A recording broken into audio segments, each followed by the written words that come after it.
Worlds of bodies burning as the war machine keeps turning. Death and hatred to mankind, poisoning their brainwashed minds. Oh Lord, yeah. Ballin' out what cost. Ballin' out what cost. Rest in peace, Ozzy Osbourne. Forever. Love my brother. Rest easy.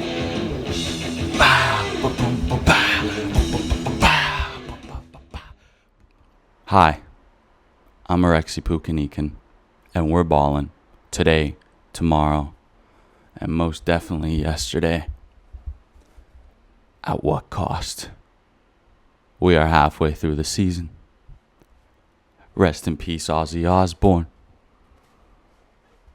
But he's going to get us rock and rolling into the second half of the 2025 F1 season. That's it.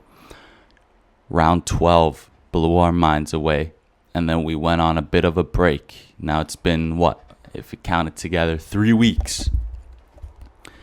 We've been on a bit of a hiatus, but the drivers, the teams, everybody getting their rest in. It is summer after all. I'm out here. It's beautiful. It's sunshine and rainbows out here, really. Prince of Darkness carrying us into the light.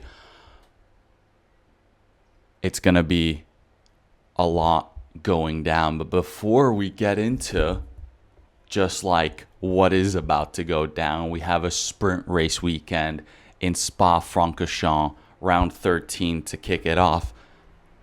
We're going to first look back at the first half and let's review it together, okay? This is going to be concise. This is going to be systematic, all right? Class is in motherfucking session, all right? I got my different colored water markers.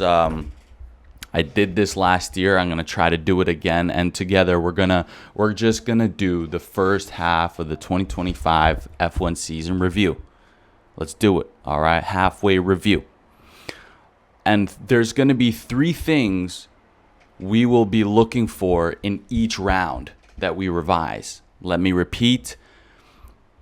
There's been 12 rounds and, different Grand Prix, different race weekend for the round. There's going to be 3 categories or 3 things we're going to be looking out for, and then we're going to tally it up together, and then we're going to kind of see how balanced the overview of the first half has been, all right? And these 3 things will be, let me get it right here. The first thing we're going to be looking out for is goated moments, okay? Goated things that goated drivers did in a certain situation and just exceeded all expectations to achieve a overly positive result, like mind-blowing shit, right? But in the positive way, because the second category we're going to be looking out for is down bad. We're looking for down bad, like where things got so miserable where it's like you just want everything in your brain to not remember what happened. So the next one is going to be the sad one. It's going to be down. It's going to be down bad. It's going to be down bad. All right, your brain's already working out some things that really just bummed you out so far the first half.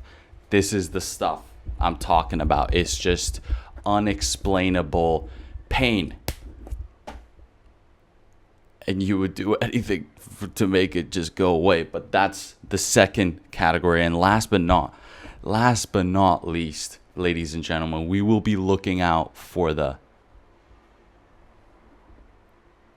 what? The jaw-dropping. What just happened? Like the shit that makes you so confused and You're questioning reality. That's one of those what moments. We're not gonna try to swear because we're all kid friendly over here, right? So we're just gonna do a big old what? What? What just happened? What is the explanation to what in the just happened? Okay, that's the third one. I made it a little close to that one, but it's okay. We're gonna make it work. I'm down here. I'm below it. All right. I think the angles are working. These are gonna be the three things, and we're gonna tally it up, and then we're gonna see what the balance of it has been. Again, at the end of the day, this is gonna be my take on the round. Of course, there's things that I pay a lot of focus on compared to other things, and you'll notice that. So this is my perspective, okay, from the things that I'm fans about, that has my support. So this is a little bit biased, but let's just see overall. I think I was still able to go through a lot of these guys. All right, so let's kick it off. Let's kick it off with round one in Australia. All right, that's that, and that's this. We're gonna kick it off. Round one, Australia. Okay, we're back in Melbourne. We like this. It's been a while since round one was back in Melbourne. This is what we like. All right, home Grand Prix for Oscar Piastri, right? And we're not sure, but let's just say McLaren are the favorites going into round one for the start of the season. Piastri is pissed, and so are the Tifosi. I think that's how we started off the season. Yes, Lando Norris versus Verstappen is back. That's also great as like a big picture thing. However, I think it kind of echoes throughout the season. Piastri is pissed, and so are the Tifosi. I think the only reason why things are looking like it is right now, halfway through the season, is because it already reappeared in the beginning, at the very beginning. And Piastri's bounced back like we know, but Piastri is pissed because he made his own mistake when he could have challenged for the win, been up ahead on Norris going into round two. Piastri spun it out. Norris took the reason why I don't talk about Norris or Verstappen is because they did what they did, and Verstappen got close. Verstappen got really close, so it's one of those plus-minus situations when we look at the gravity of it.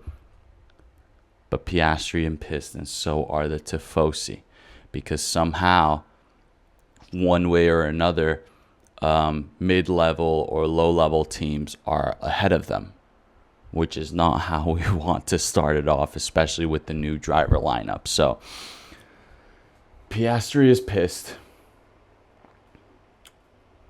Piastri is pissed. And so are the Tifosi.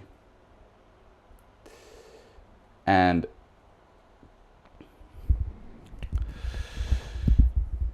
sacrificial lamb Liam also didn't get off on a good note, and that was also another whole fiasco. And you look at how the Christian Horner leaving Red Bull thing happened now.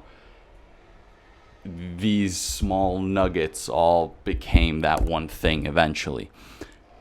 Goated moment. We have an absolutely goated moment, and I'm gonna mark it like this, right? So then that's like a goated moment, right? Goated moment, in my opinion, Kimi Antonelli, 18 years old, 18-year-old rookie, first race, gets into P4. I think that's a goated moment right there.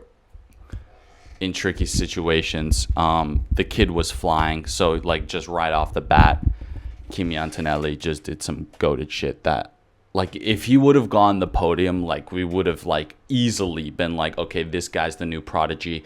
Whatever however we thought of Leclerc, this is how we should think of Kimi Antonelli now.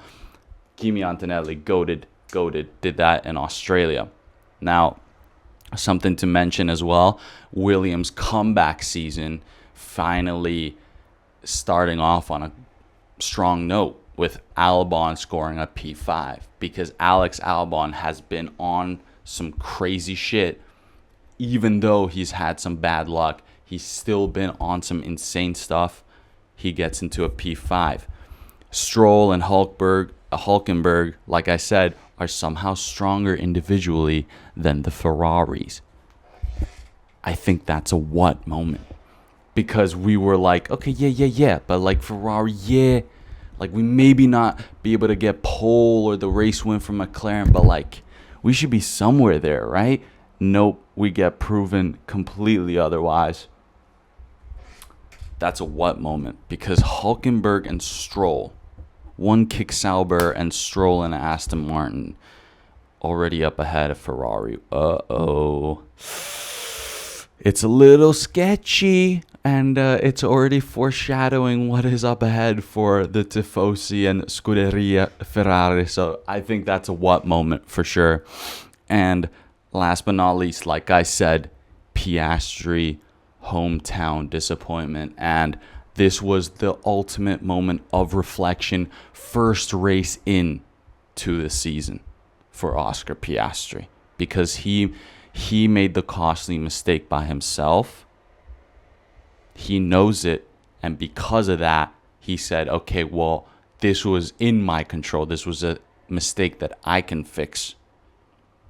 So if I fix that mistake, I come back with a little bit more fire because I'm pissed at myself. Like I said, Piastri is pissed. He's pissed at himself, not at other factors. That's the difference. Later on, he might be pissed at other factors, but now he's pissed at himself. Kickstarts that fire that's down under his belly somewhere. I know it gets there. And but I think that's one of those where you just want to put it down as down bad. I think that was a down bad moment. So we started off round 1 with all 3. We hit all 3 targets. Round 2 then, we go to China. It's a sprint weekend. Ferrari had Hamilton the most fraudulent win of modern F1 history. Let me repeat that. Ferrari had Hamilton the most fraudulent win of modern F1 history. What was that, guys? Because we are doing everything to forget that, because the situation and the circumstances certainly seemed sketchy. I'm not taking anything away from Hamilton, but there was something going on in China where it's just like, I don't know, maybe the red with the red. I don't know. It's kind of like the same thing when they pull up to Italy. They just find a little bit of more pace, maybe in Monza. But I think that's where we're gonna have to put the round 2 China. Hamilton did what he could, but Ferrari ultimately, by the end of Sunday, proved that we might just forget that sprint win forever. Erase it from the history books. I can't believe like the media caught it too. Like, oh my God, Hamilton wins for Ferrari. You can say that. You can. But should you? Should you say it? But Piastri took his frustrations out on track after his hometown disappointment, wins the actual GP, not the sprint race, the actual GP, almost 10 seconds ahead of Norris. We put that down as goated, man. That's what we're talking about. He is our current Drivers' Championship leader. He came back with a lot of fire, and he showed that this wasn't Norris's year per se. It's going to be at least split in 50-50. Double points for Haas, second round in, proving that even the low-level teams have potential of scoring good points any race weekend. So every other season, maybe, you know what, I do think the other seasons there has been a lot of switcheroo between the competitiveness of the mid to low level. However, there's always that one or two, like Kick Sauber or maybe just about Haas, that they were just struggling to even score any points throughout the whole season. Now, everyone's fighting for points already going into second round. Like, everyone has a chance. Haas doing a double points in the second round. I think it's amazing and it's set like a precedent to, even if McLaren are dominating for the rest of the season, look at what's going down here between the P6 to the P10 point scoring positions. It's absolutely insane. Double points for Williams.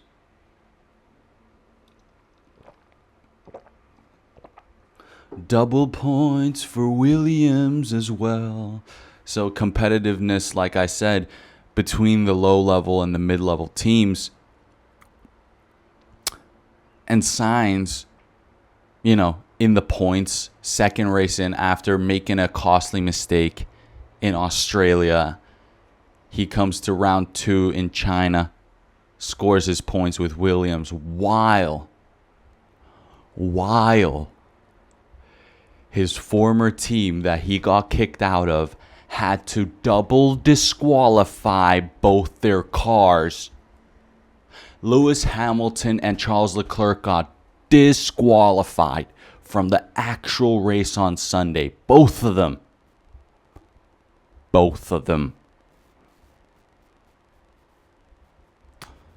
So second round in, Sainz, I would almost put it to GOAT or what. But since like nothing, like it wasn't like we took out each other. There was not like a crazy crash or incident, whatever like that. I'm just going to say down bad. This is as bad as it gets. All right. Because this shouldn't happen in the F1 world where a team somehow manages it that you win the sprint race and then the next day, like in 24 hours, less than maybe, you and your teammate, both cars that are carrying out the sponsorships, everything, disqualified. No points. I can't. Absolutely down bad category. All right. But like I said, Ferrari hand Hamilton the most fraudulent win of modern F1. Ferrari hand Hamilton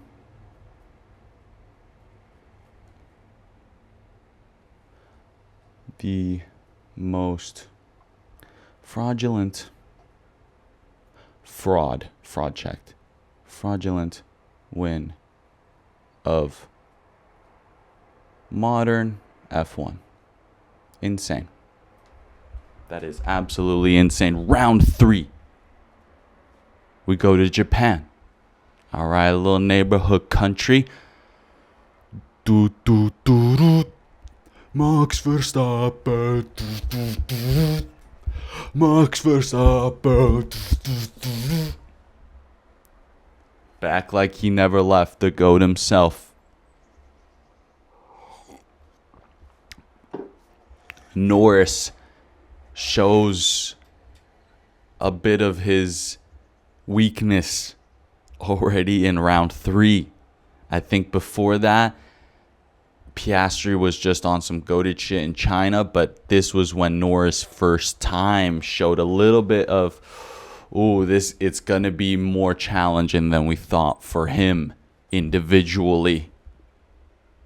If it were for him to fight for the Drivers' Championship and actually win it, it's going to take a lot more time and learning, because he shows signs of frustration against Verstappen once again in a new season. He goes off track coming out of the pit lane. I don't really know what the idea was behind it, but I think this ultimately puts Verstappen just on the goated category like he is. But he just absolutely showed the world that he's nowhere near going away. If anything, he will be fighting for wins and possibly the championship with a much inferior car.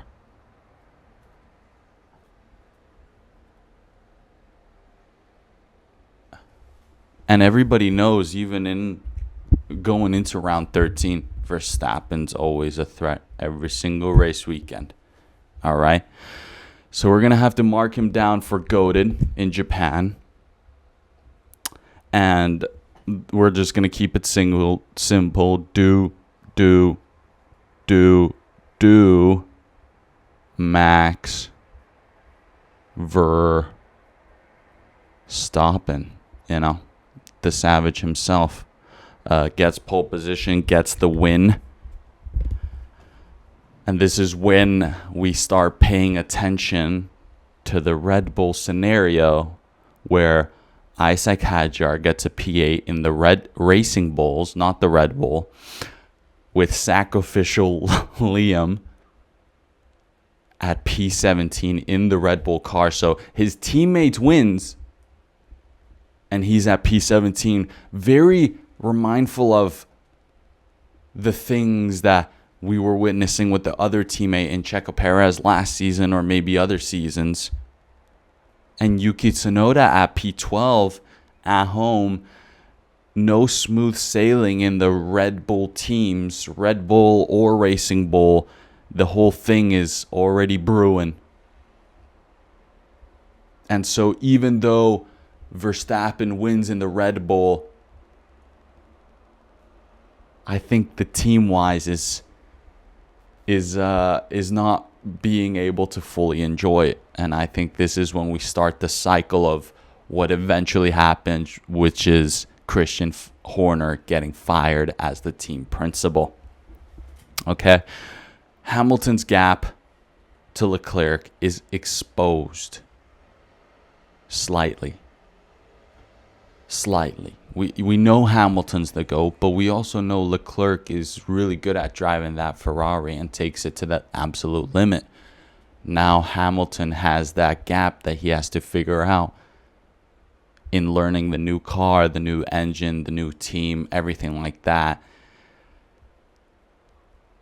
But I think this round 3 of Japan was very, very simple. We just have one GOAT marking. Nothing insane absolutely happened. I think Lando Norris' moment was just a little bit like just there, just to give us a little hint at what's to come. But let's go into round 4 then. Okay, so right now we have GOATed moments, we have 2 down bad moments, and we have 1 what moment. Of course, in one way or another, we could put a little bit more emphasis on the what markings, because it is like one of those, let's just say, rare moments. I do think I almost gave a goated marking for it every single round, but let's keep it going right here. Bahrain. Oh, yeah. What happens in Bahrain?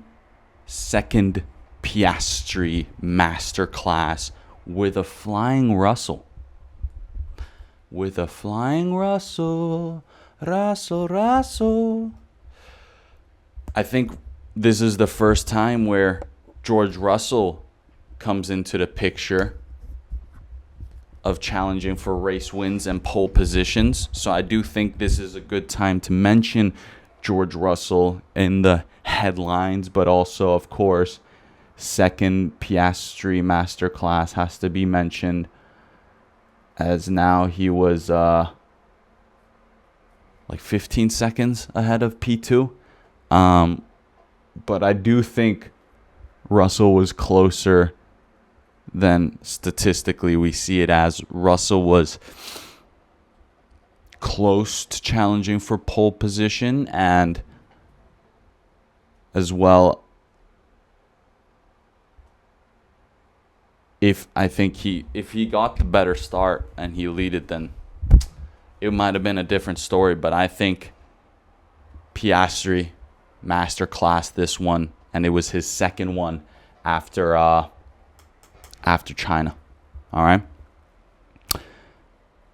While Ferrari are at P4 and 5, which isn't horrible, Max's P6 give us a glimpse of how a bad weekend for Red Bull could look like. All right. And once again, we're hinting at what could happen, and it's building up.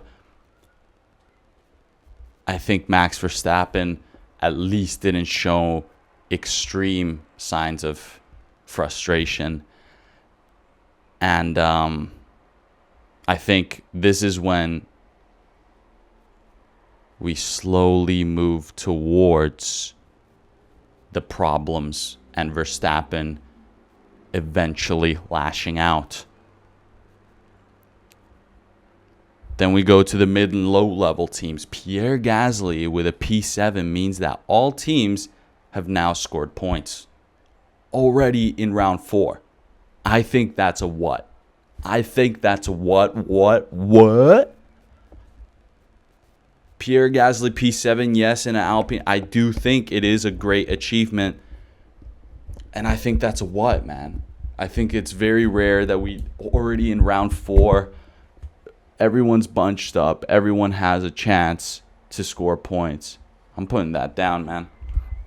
Absolutely. Haas double points while rookies are being challenged. Antonelli goes back to a P11, so he's showing some signs of inconsistencies.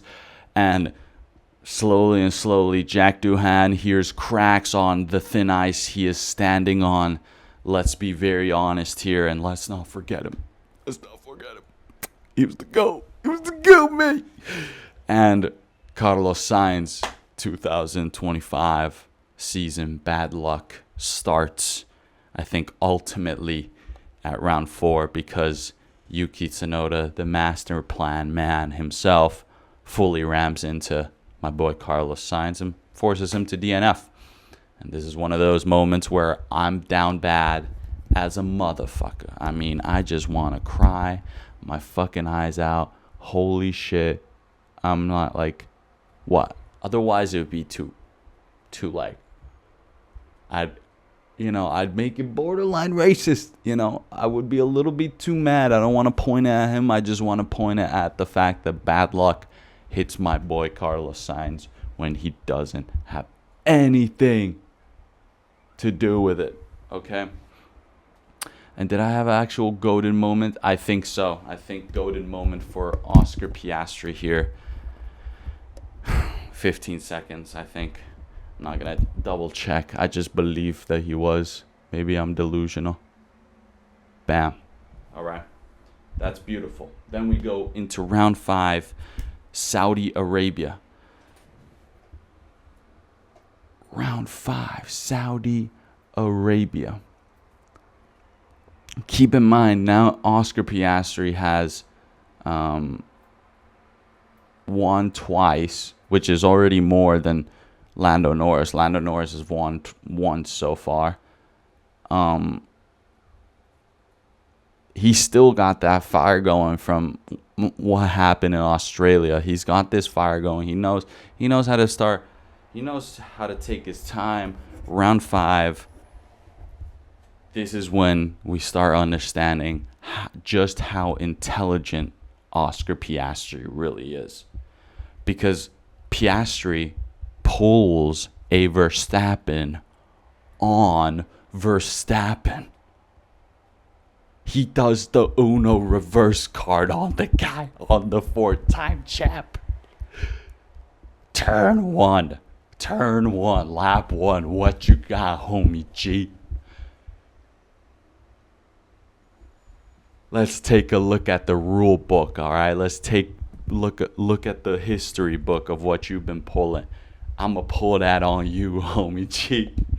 That's insane by Oscar Piastri. Tip of the fucking hat. Goated to no end. Piastri pulls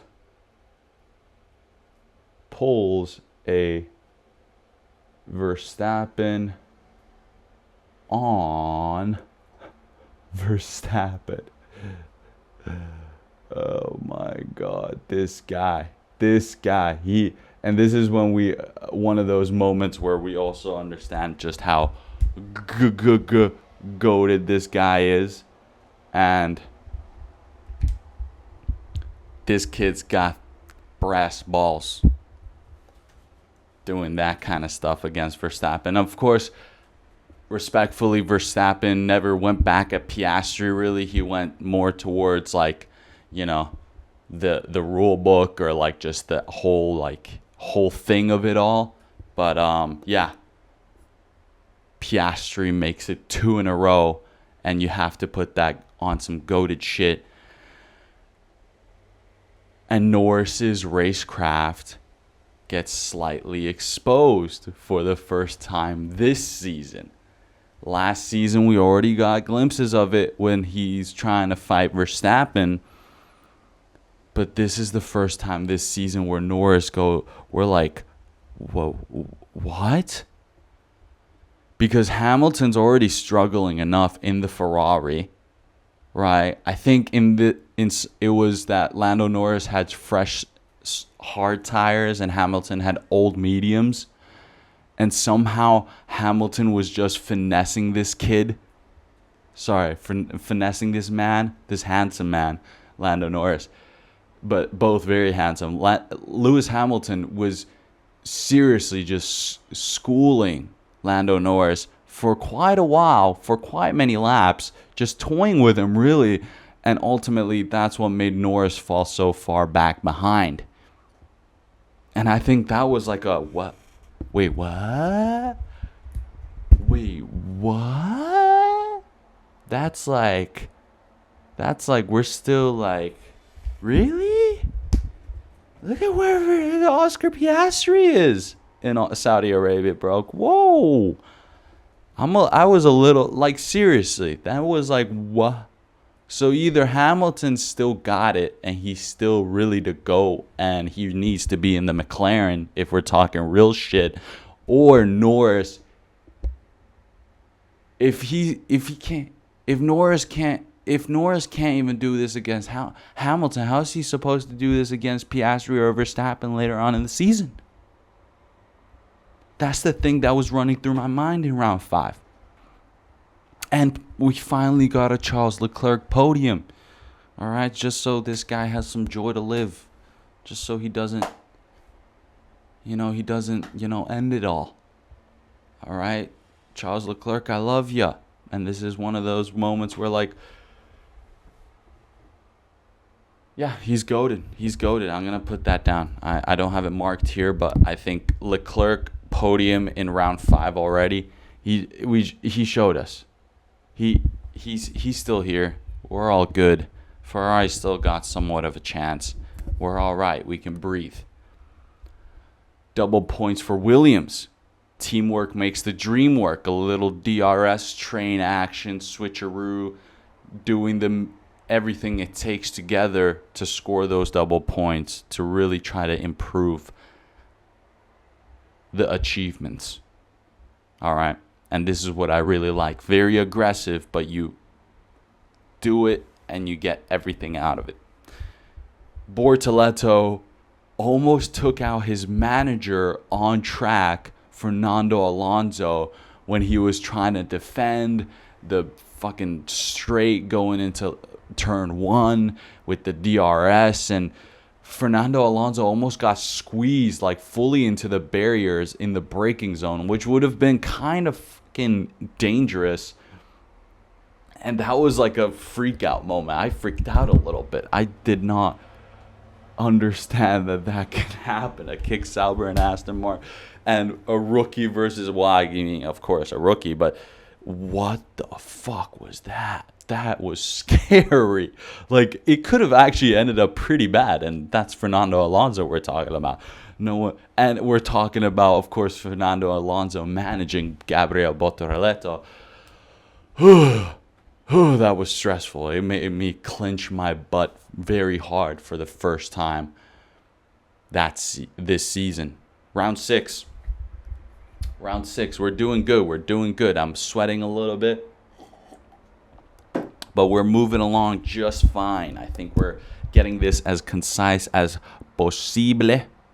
And round 6, it's sprint weekend, and we go to Miami.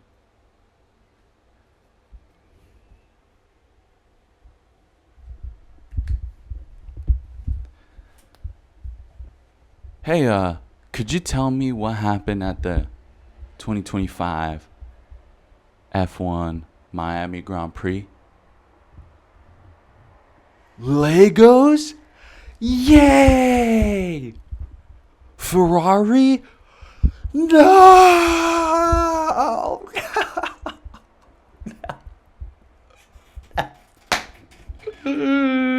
No. Legos? Yay! Lego F1 cars? Yay!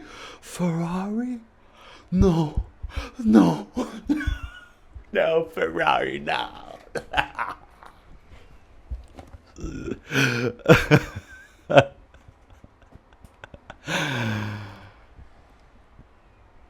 What is, I think, one of the smartest marketing deals, strategies, special promotional events? Lego signs a deal with F1. Lego actually builds F1 cars for each team with a 2-seater that can go, that have actual wheels attached, and the wheels spin and can take the drivers around for one lap. That was fucking hilarious. I was so entertained for the first time about like a promotional thing, like a marketing thing, that I enjoyed the hell out of it. But then Sunday came along, and we got what we were just so scared of, which we really in the back of our head didn't think was even a possibility. But if it happened, we knew that it would just crush everyone's morale. Ferrari, with their teamwork between Charles Leclerc and Lewis Hamilton and everyone combined,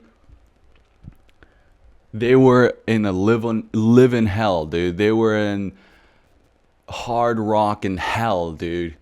That's where they were at, man. It was fucking hot, and it was fucking hell, dude. But we have a golden moment. Yes, we do.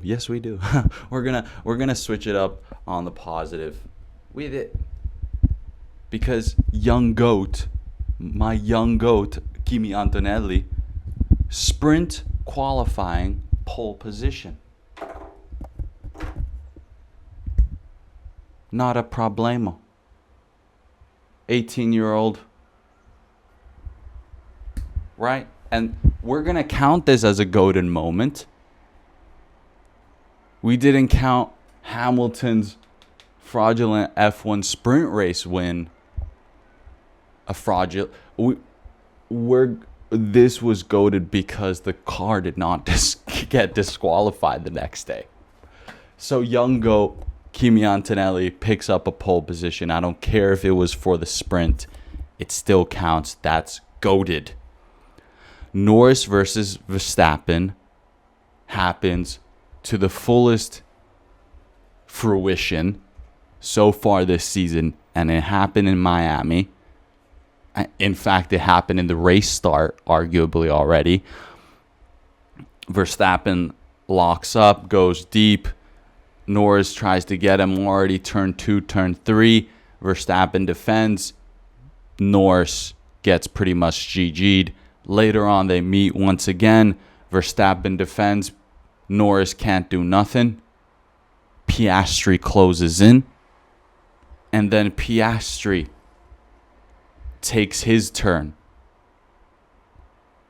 and demonstrates how to actually race and overtake Verstappen.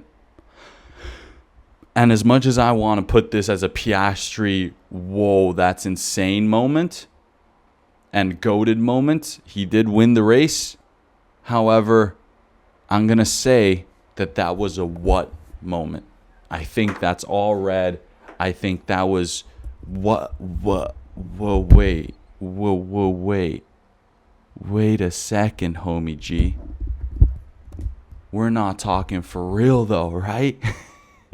We're not talking for real though. No way this guy still can't wheel to wheel. Come on, wheel to... Really? Norris did what he could, but ultimately Verstappen had the upper hand up until Oscar Piastri came along.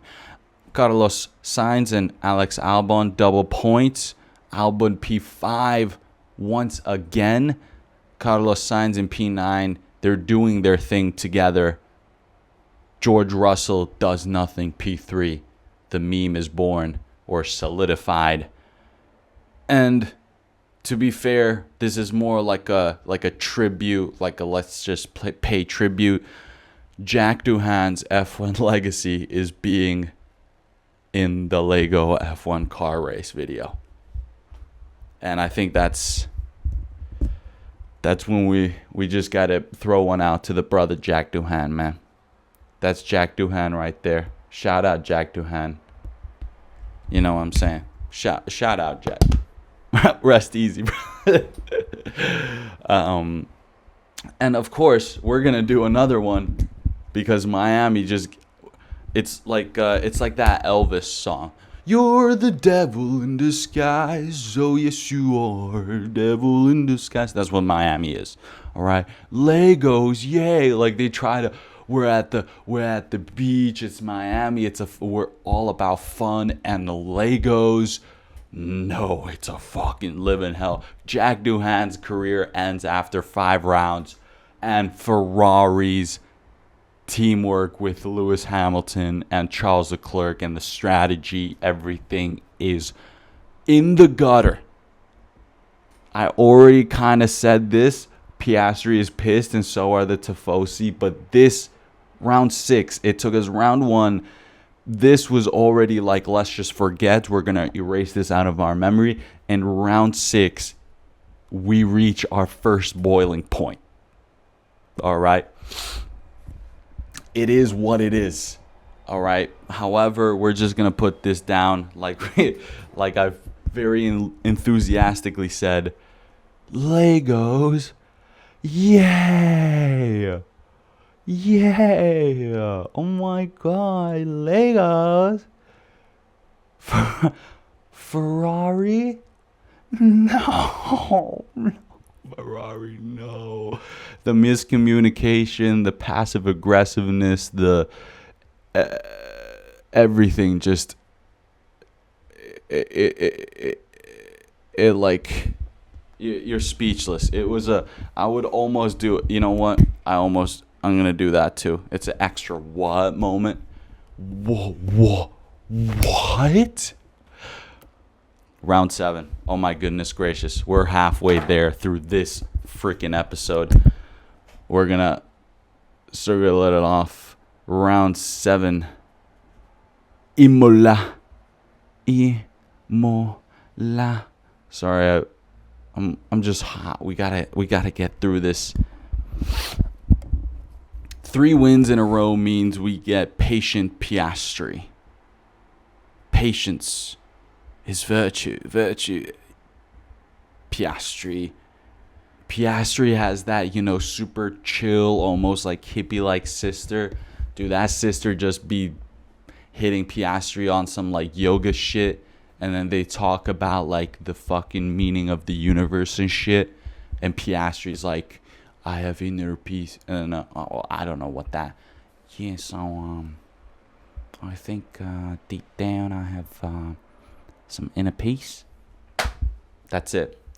And this is where 3 wins in a row, bam, bam, bam, for Piastri means He's got the patience in Imola. And as the current Drivers' Championship leader, we have to keep this in mind. All right. 3 wins in a row equals patient Piastri. All right. Yes, we're going to put down a golden marker because Piastri's patience could be considered goated, but the fact that Max Verstappen has the new kid, the wife gives birth, the newborn, and then bam, let me just win a race, not even starting from pole position. One of the best overtakes we've seen so far this season, Max Verstappen. And he was the one who was having brake issues and struggling with it here. Next round, has a baby, brakes like a freaking master that he is to overtake Oscar Piastri and ultimately win the race. Max Verstappen, goated. Yuki Tsunoda qualifying, crash. Yuki kamikaze, I have to say, I'm sorry. Biggest crash so far this season. It looked insane. I was very worried if somebody was hurt, even in the crowd. A lot of, like, that fucking F1 car was flying at high speeds, literally. Yuki Tsunoda. Yuki Tsunoda, giving us that, like his flag, bro, straight up, giving us that. What red moment? Let me take a little pause here.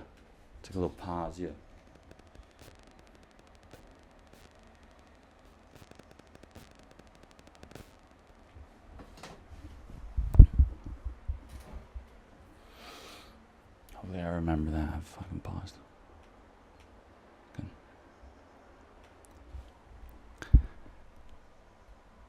Okay, but that was Saturday. Then Sunday comes along. Hamilton P4, almost close to the podium. Who knows? You can argue it differently. I mean, I was almost going to say Alex Albon could have fought for the podium. He said it himself, possibly. But Hamilton P4 makes Leclerc absolutely miserable. Even though Leclerc still scored some points, Leclerc is miserable being behind Hamilton. Then this is one of the first times where he is clearly just behind and somehow just piecing the puzzle together. And Hamilton giving us a little bit taste of he's got the pace, he's got everything he needs when he's on good terms and just on point with the Ferrari. Like I said, Alex Albon P5, but then Carlos Sainz once again in the points P8. Now Williams are on a double point streak. All right. And I think this is a very notable one. Mercedes has their first horrible race weekend, I'd say. Just when we almost got it solidified that George Russell does nothing, scores a podium, we get to round 7 and somehow the Mercedes just couldn't keep along and spiraled downhill during the race. Kimi Antonelli had a DNF and George Russell was at P7 or P8, something like that, just having loads of issues. So I'd say in the categories that is a down bad moment because one of the top teams just having a miserable time, and that does not make anyone feel good. No. All right. Round 8. We're going to... I'm so proud of myself. I got to get through this, ladies and gentlemen. This is the episode that I've been waiting for a long time to do. Round 8. Beautiful, legendary, the one and only Monaco. All right. Monaco, ladies and gentlemen, he's back. Lando Norris, masterclass in Monaco. I'm just going to put that down. Norris masterclass, and I'd almost say this is his first one of the season. Verstappen got real close for his first win, for Lando Norris's first win, but this is his first time where it was a dominant weekend. No one was near his pace. Even a flying Charles Leclerc during qualifying was absolutely pushing the pace, trying his best. Norris still was able to skim off some time. That's one golden moment, at least for Lando Norris himself, making sure that no one is doubting that guy. I don't doubt him at all after round 8. That's for sure. And I know now it's going to be a long season for the Drivers' Championship. Also, another golden moment, I have to put it down. Isaac Hadjar, P6, and Liam Lawson, P8, making the Racing Bulls exciting. They're exciting now. Wait, but hold on. The other team, what's going on there? Isaac Hadjar, P6, Liam Lawson, P8. Racing Bulls are very exciting, and they're really kind of competitively sometimes on race weekends competing against their other team. And so the Red Bull boil is brewing. Williams double points, 4th race weekend in a row, at the cost of Mercedes feeling like they absolutely got bullshitted. So this is a triple zinger, ladies and gentlemen. Our first triple zinger. And I think even though people say Monaco, not much happens, I think fundamental-wise, this was insane. This is almost like you're playing the F1 game, like the video game. This is like shit that Jarno Opmeer does, to try to fucking strategically score better points or some shit like that, This is a goated moment because only James Vowles has the balls big enough to do that to his former team as well, Mercedes. And a team like Mercedes, they have a lot of say within the world of F1 and with Toto Wolff. And it was wait, what? This is like an actual freaking possibility. Like, this can actually happen. You can actually manipulate an F1 race like this. And this is also ultimately down bad because, like, right now, Mercedes is... Sorry for that, but I'm going to keep on going. That's the ambulance going for Mercedes, because Mercedes has been on crutches pretty much after Monaco. If Mercedes would have done decently, they could have at least, Ferrari had the double disqualification in China, which costed them a huge amount of points. And ultimately, P2 for Charles Leclerc and a P4 gave Ferrari a good bag of points, while Mercedes got bullshitted out of points after they already had a miserable weekend in Imola. They have 2 in a row in Monaco, and I think these 2 pretty much down bad moments for Mercedes means that it is the reason why they're P3 right now in the Constructors' Championship behind Ferrari. All right, so down bad it is. And mandatory double pit stop made Monaco worse, and the FIA are exposed for unnecessary interference. I think that was the ultimate conclusion we can draw, and I just wanted to put it diplomatically. Okay, you cocksuckers. Round 9, you can see that I'm getting a little exhausted. I'm running out of juice, and we still have this section, and I still have a night up ahead of partying and drinking and enjoying the summer because I'm a motherfucking savage, and we never start balling. Round 9. I mean, dude, F1 never starts balling, so why should I? Why the fuck should I? Huh? Round 9. Round 9. Woo-wee! Round 9. All right. Round 9, ladies and gentlemen. We are in Spain. Max Verstappen versus George Russell equals to World War III.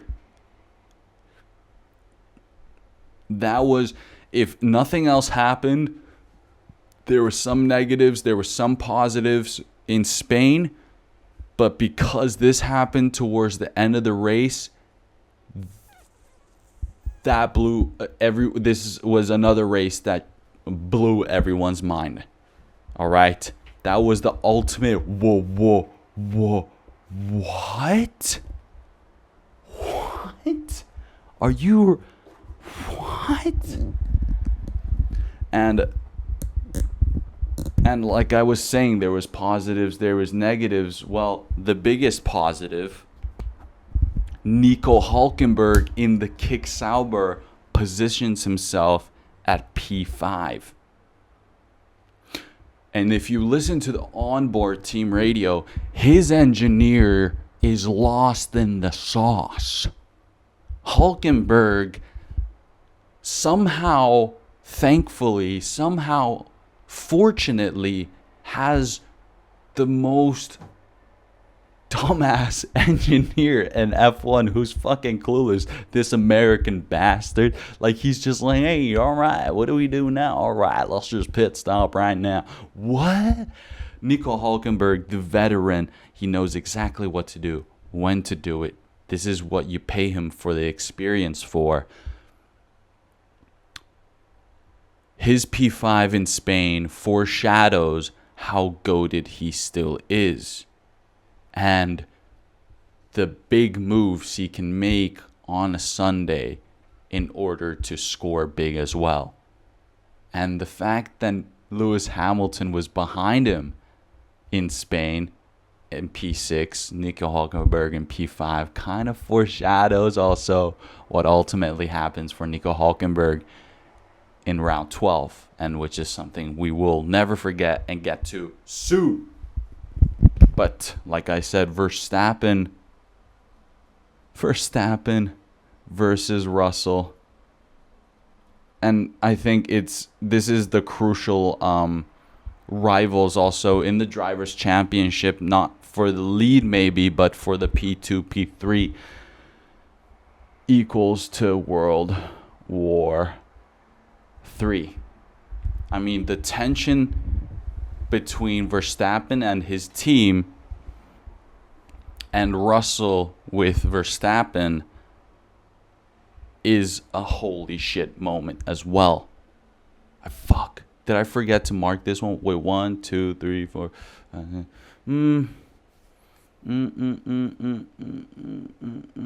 Yeah, let's put this bad boy down.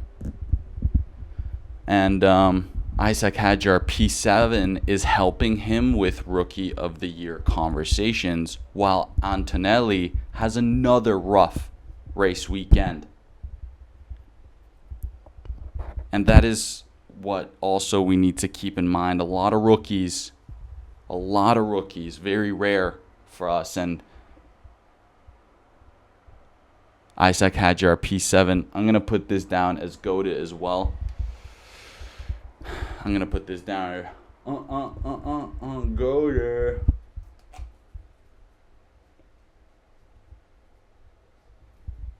At this point, because Monaco already did him good and we put him down for goated, and now he's really he's picking up the pace. Fernando Alonso finally scores points in his rookie year in Spain, and that's just a positive. Like I said, positives and negatives. And Verstappen's race and Red Bull's decisions are making them look dysfunctional, while Russell is caught in the crossfire and picks up the shrapnel of Verstappen's freaking, rage. He's seeing red in Spain, I can tell you that, all right? And I think ultimately that's down bad. That's like a huge negative. We don't want to see our GOAT losing his shizzle like that. We don't want to see Russell almost getting taken out. Leclerc almost got taken out, actually, when Verstappen made the mistake. Whew, just a fucking breath of what? And you know what? I'm put, even if I did put one what for round 9, I'm gonna put another one. It was a big moment, and it was close to just exploding. Like, ultimately, the whole F1 world exploding. That would have been something we would not have liked. Round 10. Oh, we got 2 more. And then we still got a little bit left. Oh, my goodness gracious me. Ladies and gentlemen, stick with me. We're good. We're going to get through together. We're going to get through together. Round 10, Canada. Canada. If they ball, I ball, we ball together. Round 10 is our first Mercedes masterclass, and it happens in Canada. It took a while. We were always wondering what Kimi Antonelli can do as the freaking prodigy, as the 18-year-old rookie. We were wondering when George Russell is going to be winning the race, and it happened in Canada. Everything worked in their favor, and it was a goated moment, without a doubt, for Mercedes and for Kimi Antonelli. I'm going to put just one down, but truthfully, I want to put 2 goated moments down. And Russell never left. Russell never left, and he dominated the whole race weekend. He was on top of his game, while quite the opposite for Lando Norris. Seems like he got a little bit of maple syrup in his head and loses it trying to race Oscar Piastri. Luckily, Oscar Piastri left the incident without any real damage, but it was close. He was close to possibly doing something bad to Piastri. Norris ultimately shook that away, took full responsibility, because he's thankful he didn't take out Oscar Piastri in the process. And I think that's an ultimate what moment, because once again, almost 2 races in a row, something could have happened where the F1 world kind of would have exploded. All right, kind of like dropping a nuke. If Verstappen would have fully taken out Russell, nuke drop. If Lando Norris accidentally took out Oscar Piastri in Canada, that would have been a nuke drop. Sorry, there's so many words, so many ideas going through my head, but that's a what moment, ladies and gentlemen. Whoa. Jaw hitting the I think this is when my jaw hit the floor the hardest so far this season. This was absolutely insane. And Uncle Nico and Uncle Fernando. Nico gets a P8, Fernando gets a P7. Showing the race management skills, showing the pizzazz and experience that ultimately gets unlocked on a difficult track like Canada. We just got to put that down as well. Not fully goated moment, but absolutely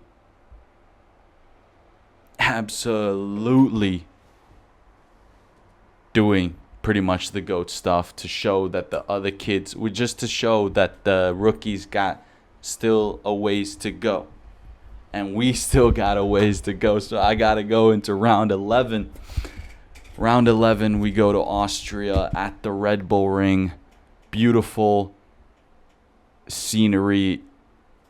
In my opinion, very fun track, very fast track, and also a very short track. I think the shortest track in the F1 calendar.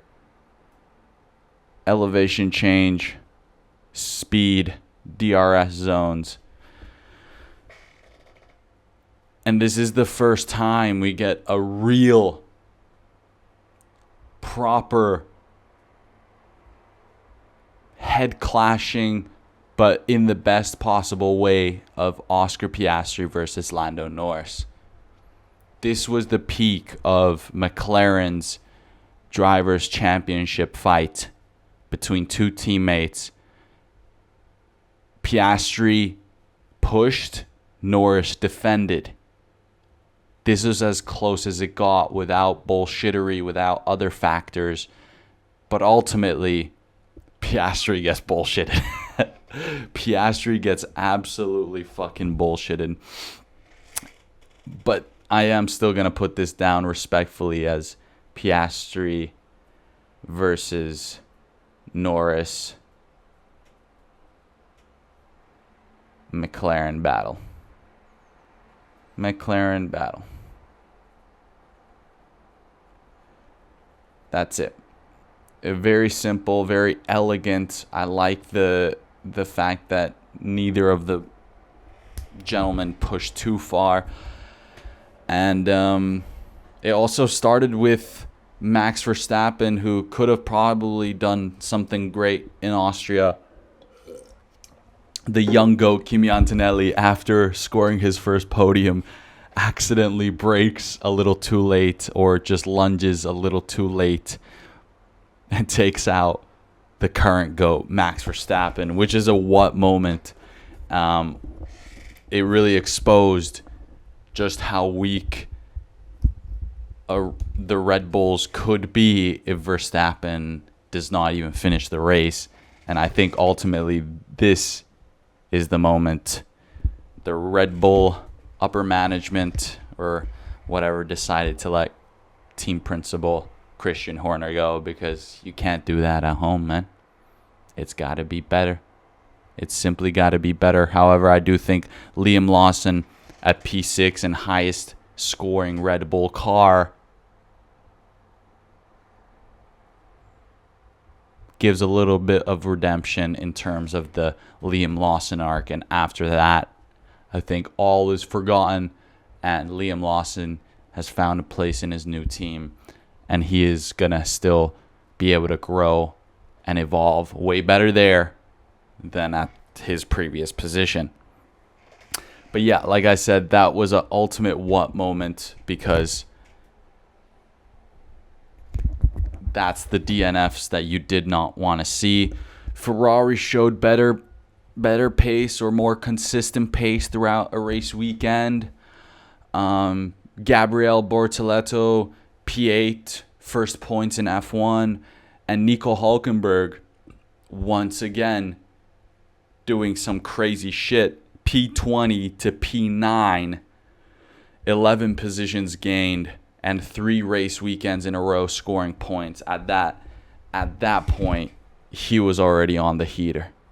He was on the heater that was going to ultimately get him what he got in round 12 in the next race at Silverstone.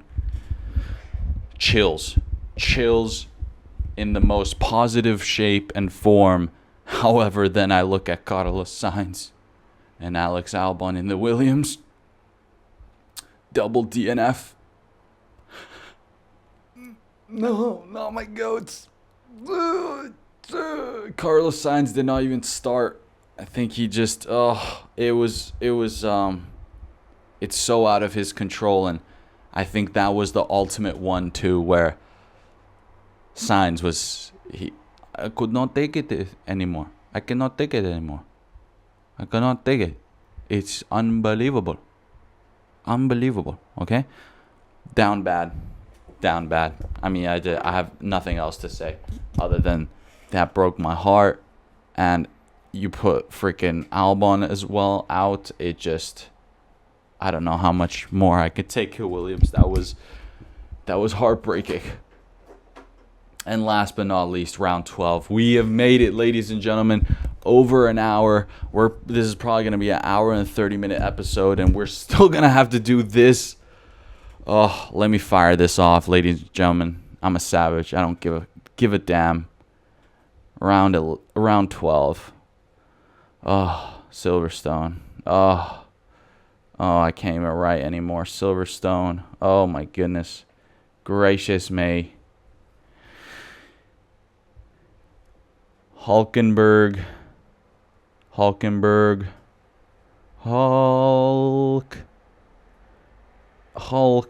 podium makes me wet. This is the first time this season tears dropped out of my eyes. My tears started watering. My eyes got wet. I might have also gone a little wet. My pussy got wet. And also, it was wet as fuck. It was really, really rainy. Insanely tricky conditions. And so, last but not least, we're going to put it all down, ladies and gentlemen. Every single one of these. Goated. And also, a what? Insane. This guy is absolutely insane. Nico Hulkenberg in the Kick Sauber. I'm going to tell my kids about you. Norris Masterclass at home in very tricky conditions as well. Second Norris Masterclass. You know what? To be fair, I do think Austria might have been a Norris Masterclass as well. So let's just say third Norris Masterclass. We got to give it to the man himself at home as well. So he won Monaco, a very important one, and now he won, or Austria, a very important one where he's strong, and then Silverstone. And look at him, now he's 8 points behind Oscar Piastri in the Drivers' Championship, trying to fight back for the lead. Hamilton podium could have been there. Ferrari strategies is full of surprises. So remember how I talked about Spain and how Nico Hulkenberg was in P5 and Hamilton was right behind him? This is the foreshadowing. If somehow Ferrari strategists and the team could be able to overtake Nico Hulkenberg in the Kick Sauber, we might be looking at very different seasons for Lewis Hamilton in the Ferrari. But that puts us over the limit where, oh my God, just give the man the podium at home at least, man. We're expecting a Lewis Hamilton win in the Ferrari. He can't even get a podium at his strongest track, and he's also a GOAT in the wets. What is happening? We're down bad. Pierre Gasly P6 and Aston Martin double points, taking advantage of the rain, making the fucking low to mid-level battle still exciting. Everyone's in the game. One more down bad. It was a rainy race. I'm surprised we got 2 goated moments out of that. One more added to the list. Charles Leclerc, quote unquote, having one of his worst weekends in F1 ever at the 2025 Silverstone. So miserable that he takes out Carlos Sainz in the process, being former teammates. He even has no mercy towards Carlos Sainz, and which ultimately makes Carlos Sainz pushed out of the points, which is almost double down bad, but I'm just going to mark it as 1. Oh, that was a rough one to fucking deal with, but it was at the cost of a Nico Hulkenberg W. Okay, Nico Hulkenberg podium, and, Lando Norris fighting back to give us the ultimate fight for the Drivers' Championship lead. Ollie Behrman, only rookie to finish the race, even though he has an incident with Esteban Ocon, both spinning out, and just the rookies really struggling in the rain. Isaac Hadjar fully crashing into Kimi Antonelli in the full wets. Just insane rain madness. I have to put that down as a what?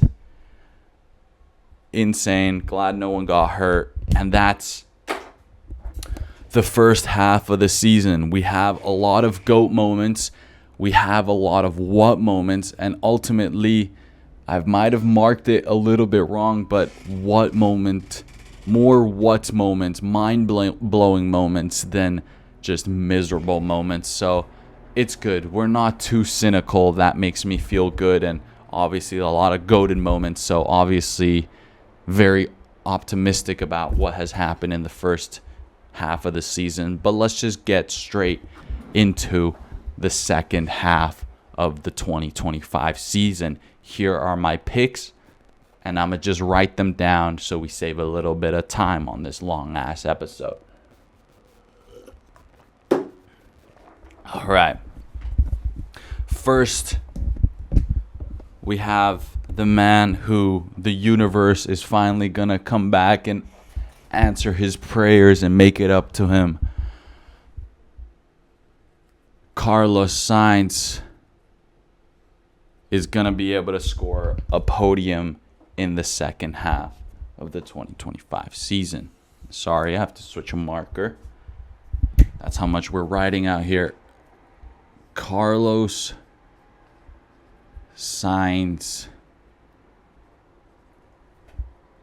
podium. Because the universe has tortured him enough in the first half of the season, and now universe is going to pay back a little bit of positive karma. That's as simple as I'm going to get. And I believe if Nico Hülkenberg can do that kind of stuff and get a podium, I believe James Vowles, I believe Carlos Sainz, I believe Williams. Let's do this. Same goes for my boy. Oh my God, I think I have to write it in the colored ones. I might have to switch back and forth. Let's go. We're all good. Same goes for my boy, Lewis Hamilton. Hamilton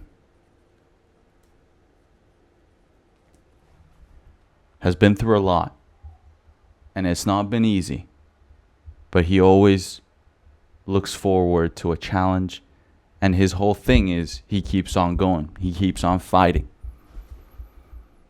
He won't give up without a fight. And a Hamilton podium is a guarantee that we will see in the 2025 season. As well as Mr. Saturday himself returning on a race weekend. Leclerc will achieve at least one pole position in the second half of the season. Ferrari are finally going to make some fundamental upgrades to the car, and Leclerc's going to be on a flyer for the ultimate Mr. Saturday comeback. And just to add a cherry on top of the cake, Ferrari win. At least one, but I'll say one. One Ferrari win at the second half of the 2025 season. Let's see if my black marker works, because I'd like to switch back to that.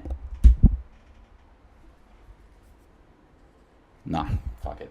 All right, we'll go blue marker. Because this is down bad. This next thing. This is the only cynical thing that I'm putting down here. 2 times this is going to happen. Piastri and Norris contact. People think these guys are way more buddy-buddy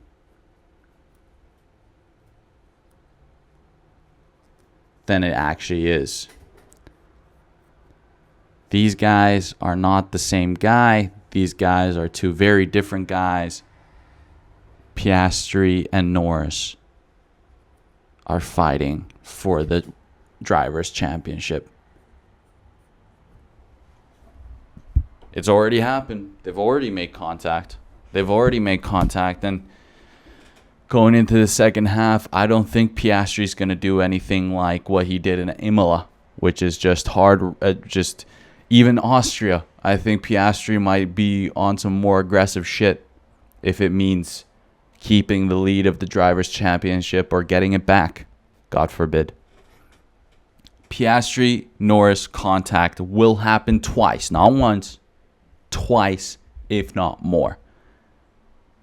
Then we go back to a little bit more positive stuff. We're going to get 2 Mercedes wins. That's right. 2. We're going to get at least 1 Ferrari win, but we're going to get dos. Maybe it's the young goat himself, Kimi Antonelli. But I just think George Russell, Mr. Consistent, and his race pace is actually pretty insane if the car's put together right. 2 more in case there's something like that happening in front.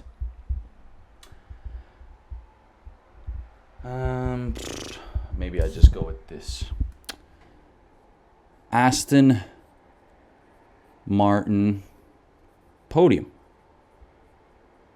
I think very possible. I think they've been a sleeper team that hasn't been able to do anything like what Alex Albon has done on a pretty consistent basis. I think Aston Martin are capable of that. And then I also think one of the drivers at least is able to put it together, get into the top 3 on a race weekend. And last but not least, this is for the believers. This is for the young goats. This is for the guys who are fresh into this season, but they are getting molded. We're going to get 1 rookie podium. Maybe it will be Kimi Antonelli once again. Maybe it will be someone else. But I predict a rookie podium is something that is inevitable for our future. If you want me to tell you who I think is going to end up winning, I think it's Oscar Piastri going into the second half of the season. That's it. I'm going to keep it simple. He's going to hold the lead, and Lando Norris will never be able to catch up. Oscar Piastri is going to be so patient where Norris could get close, but ultimately never gets there. However, George Russell is going to be on a revenge tour in the second half of the season. The fact that Verstappen going to Mercedes is even a thing that he needs to hear out of someone else's mouth is lighting a little bit of a fire behind him. He's got the nice, classy lady that he's very, very satisfied with. He's in tune with the car. George Russell is going to end up 3rd in the Drivers' Championship. And because of this, of course, for the Constructors' Champions, I'm going to put down McLaren to win the Constructors' Championship. If I were to pick when they were going to solidify it, I'd say maybe round 16, round 18.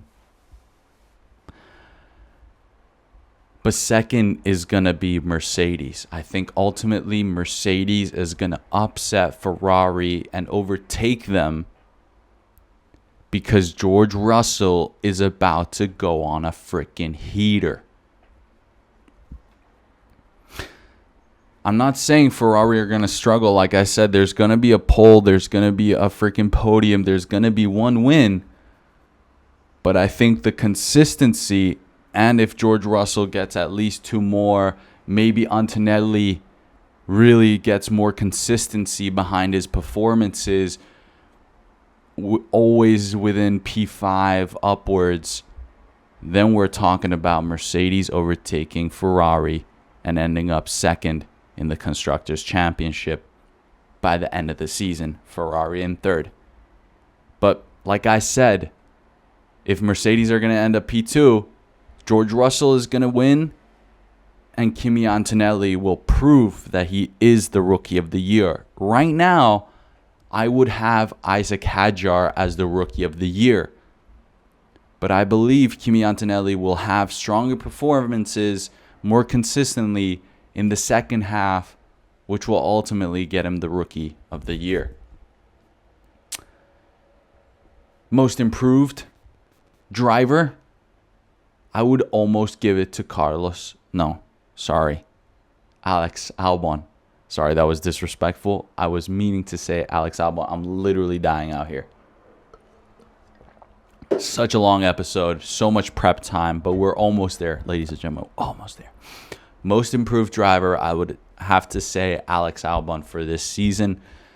So far, I would say him as well.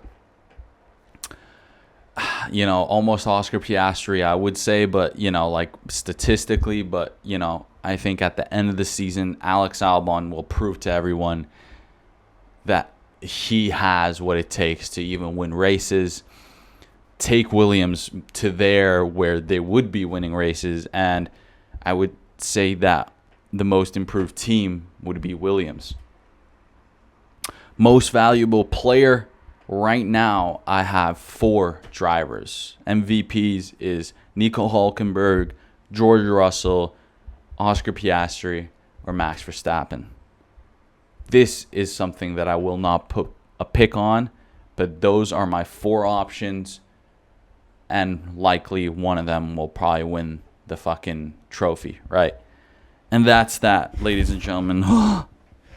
This is what like Kobe felt like after the 3-peat, bro. Like fucking just, we made it. UFC Abu Dhabi this Saturday as well. Oh my God, Tabitha Ricky, shout out, I love ya. Bryce Mitchell, don't get fed to the wolves, please.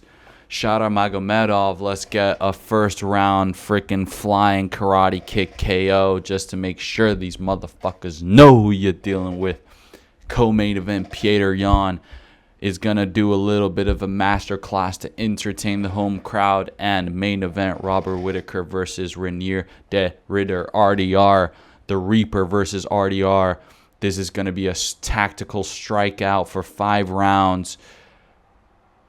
Very, very careful. Very, very calculated.